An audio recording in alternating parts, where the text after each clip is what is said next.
There it is. With The Legend of Zelda: A Link to the Past. And this is what I had to grab just before the stream started because I forgot. It's not Final Fantasy 2. No, never gonna be Final Fantasy 2. This is oh my god, a very dirty cartridge. This is one of the first games I've ever played in my life. Not just Zelda: A Link to the Past in general. This very cartridge is one of the first games I've ever played in my life. I'm not sure if it's the actual first. Super Mario World could have that covered. Same as actually the first Metroid, which I played at a friend's house. Yeah, but I guess those are the contenders for the first video games I've ever played. And this is the only one of those games, those three games, where I still have the original cartridge. I never owned a Metroid cartridge, and the Super Mario World cartridge is actually still at my mother's house, because she also likes to play that game, and I got a different one some years down the road. But let's talk about this game that is one of the first games I've ever played, and it's highly influential in the world of video games. While we have the wonderful soundtrack in the background. This is the third Zelda game ever released. Obviously we had the original Zelda with its kind of like open worldness, and then we had Zelda 2, which shook things up and went side-scrolling and RPG-like for most of its gameplay. And then just like 3 years passed between Zelda 2 and A Link to the Past. And in 1991 in Japan and in 1992 in the rest of the world, we got finally the Zelda game that would define and kind of create the classic Zelda formula for literal decades to come. You could argue until like Breath of the Wild. This is the game that made that happen. It's obviously the first and only Zelda game on the Super Nintendo, and it wasn't a launch title, but it came out relatively shortly after the console released. Like one year, give or take. I already talked about what's my story with the game. I'm pretty sure that I played this.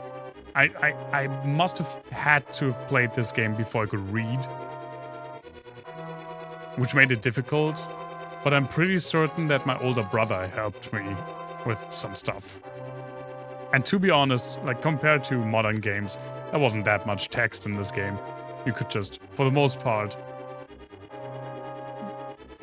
like you talk to people and then you get a little dot on the map. So I kind of played it even before I could read, or like at least read for like understand everything that was going on, and I still had fun with it. This is a game I played a lot of times. Obviously today you have the item randomizers, which this is a game that's huge in that sphere, and it's one of the most well-defined ones, I feel like. One of the most fleshed out item randomizers. And in general, fantastic game. Let's get into more of the nitty-gritty. This game's obviously the first one on a newer console, and Nintendo's not the only company that likes to show off with new games. So what this game did was use like scrolling backgrounds and all of the new graphic fidelity that the new system could handle. So there's a lot more color, there are a lot more details. Hyrule has a vastly different set of like landscapes. There's a desert, there's a giant lake, There is Death Mountain, of course. While some of those were in the original game, and this is definitely a game that harkens more to the first game than to the second, because the NES wasn't like capable of that much, and Zelda 1 was a pretty early Famicom game, so that made the technical capabilities and the development capabilities even less so. Hyrule looked kind of plain, not gonna lie, but not so in this game. This is a very vibrant world. For the first time, well, I guess Zelda 2 also had NPCs, but they were confined to like the side-scrolling sections of towns. Well, in this game, you find NPCs all around. And pretty much all of them have unique dialogue, compared to Zelda 2, where roughly like 60% of the people just tell you, I know nothing. And same with the soundtrack and music. Everything is way more bombastic. Koji Kondo really pulled out a lot of stops. It's not a long soundtrack, I gotta say. I think I have the video here. It's 45 minutes. But it's still a lot more than was in the first two Zeldas. Like, we ran through those OSTs and those unscripted reviews really quickly. But especially, there are some tracks in this game that became like staples. The dungeon theme, the Dark World theme, which was actually also like part of the orchestrated soundtrack. They orchestrated like concert that they released for Skyward Sword, or when Skyward Sword released. And yeah, you can really tell from the soundtrack that they, from the technical perspective, like the graphics as well, that they really pushed it. One little funny detail about the graphics is that Link usually has blonde hair, or sometimes it goes like into brown territory, especially in Twilight Princess. It's pretty brown hair. Link has pink hair in this game. And to my knowledge, no one really knows why.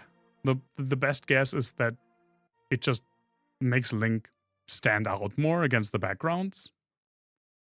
To have like a tiny sliver of pink. But it's kind of weird, not gonna lie. It's pronounced Hirule? No, it's not. Even though when I was a child, I also pronounced it like that. Which is funny because I'm pretty sure we pronounced Ganon correctly, but we didn't pronounce Hyrule correctly. Which is the exact opposite way that the German dub of Breath of the Wild did it. They pronounce Hyrule correctly, but not Ganon, which is weird. They say Ganon. Anyway. This game, when it comes to gameplay, is more evolutionary than revolutionary. And it completely builds on the first game.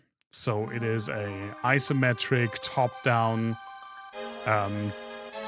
2D game with like dungeon crawling and items, active items that you can use. It regains a lot of items that you knew from like the first game. You got the bow, you got the boomerang, you got bombs. But you also get a lot of new items. And you get different swords, you get different armor sets, and you get different shields. This is a game that introduces so much to the series. Like staples. The Master Sword comes from this game. The Mirror Shield comes from this game. The hook shot. The hammer. Even the freaking what's it called? The ability to even bottles. That's what I mean. Like bottles. The ability to have bottles that you can put fairies into to carry around with you. That comes from this game. And also the idea of having two separate worlds that are interconnected and that work in tandem with another. So you first start off in Hyrule in the light world, where you do the first 3 dungeons and get put into the beginning of the story, and things kind of get rolling. And then I didn't give the spoiler warning. God damn it. Now's the spoiler warning, I guess. Later on, you venture into the dark world, where you have more dungeons and the rest of the game plays out. But you can sometimes manipulate stuff in either world that has effects on the other. And you need to do that to complete the game.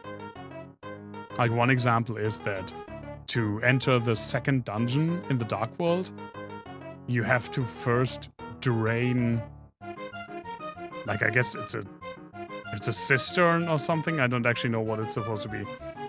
In the light world of water, so that you can reach the second dungeon in the dark world through the water you released.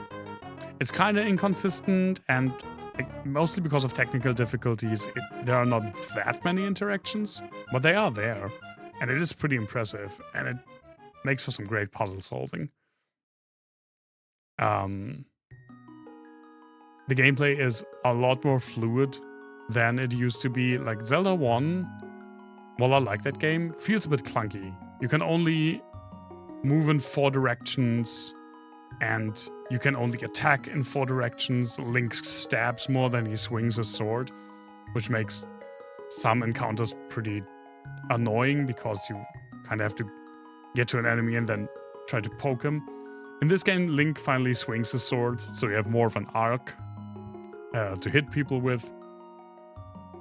And combined with this new arsenal, and also optional stuff. It's not the first game in the Zelda series that introduces optional items, and I guess you would call them like side quests. They were in the first Legend of Zelda as well, mainly with the upgraded sword. But there are a lot more in this game.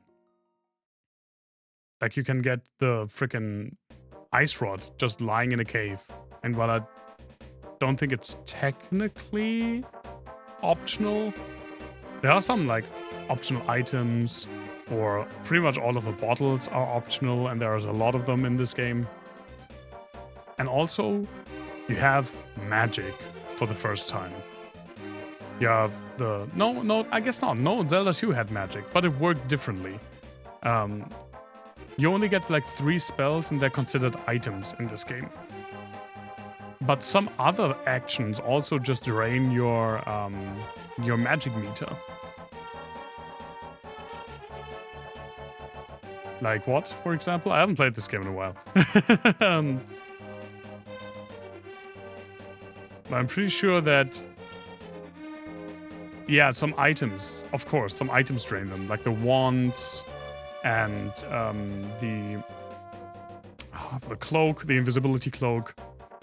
Which I didn't even get most of the time. Gotta play the game again at some point. The last time I played this game was on stream. Like 2021. That was the last time I played this game. But yeah, I will play it again relatively soon. Just on my own time.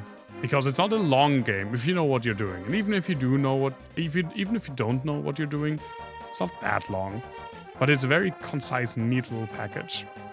The story is way more fleshed out than the first game as well. You don't get just thrown into the world. Like, the first game pretty much completely tells its story through the manual and, like, environmental clues. There was not a lot of dialogue, if you could call it, if you even could call it dialogue in that game. But in Zelda 3, A Link to the Past, we have a lot of dialogue, and the game's inciting incident, which is a kidnapping, or rather imprisonment, of Princess Zelda, happens at the beginning of the game and not before the game even starts. And then you are the unlikely hero who comes to Princess Zelda's rescue. And you get just thrown into this situation, basically, but now you're the only person who can help. And it all reaches a pretty early, like, high point when you finally got the Master Sword, the one that you are told can defeat the evil, and you realize that you're too late. Princess Zelda has been sent into the Dark World, same with all of the other sages, and have been kidnapped and imprisoned, and you're forced to go after them into the Dark World, which is a warped, monster-infested, even more monster-infested version of Hyrule, where you have to rescue all the sages and then defeat Ganon, which is not Ganondorf yet. It's not the human form, it's Ganon, only the monster form. Once and for all, asterisks, until the next game. Also, always getting kidnapped or something. Most of the time, yeah. She gets killed in one game. I'm not saying which, but it happens. Wow, that was something thrown off the deep end for a game that we will not get to until way later. Yeah, but she doesn't in this game.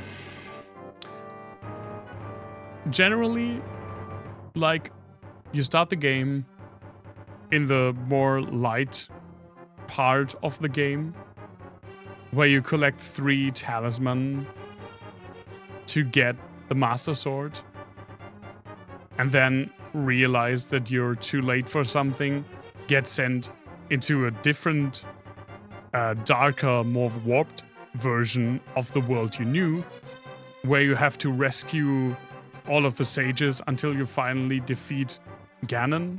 Does that sound familiar? Because that's Ocarina of Time.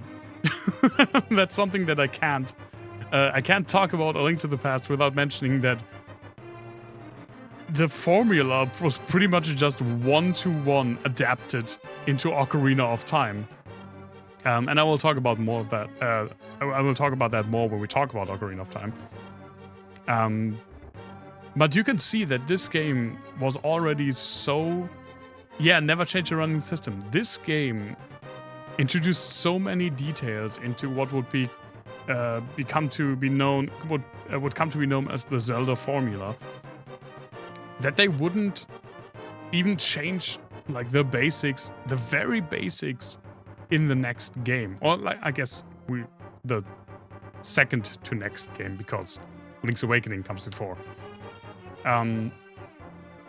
But you go into the different dungeons where you find an item that you use to defeat the boss, the Master Sword, the sages, defeating Ganon. A lot of that was present in the first game, but a lot of it was expanded upon or added in this game. Each of the dungeon has a very distinct theme. Though not a different music theme, we would have to wait for the next game to introduce that. But overall, this is a banger of a game. In my opinion, when I get asked, what Zelda game should I start with? I've never played a Zelda game. What game should I start with? I basically give there are like 4 possible answers for me. If you're interested in the modern Zelda games that people are talking about now, play Breath of the Wild. If you're interested in the history and how a series like that came to be, and that is like the least amount of people that I give a specific answer to, then start with the first one. I don't recommend the first one to a lot of people, especially not as, like, at least not as the first game. But for some people that just want to have the, like, historic journey, they need to start with the first one. But for the vast majority of people, I just basically ask them, do you want the quintessential 2D Zelda? Or do you want the quintessential 3D Zelda? The quintessential 3D Zelda is probably still Ocarina of Time. Although I I really think Twilight Princess is the one that perfected like the 3D classic formula. It's probably still Ocarina of Time. And the quintessential 2D Zelda game is this, and will probably always be this.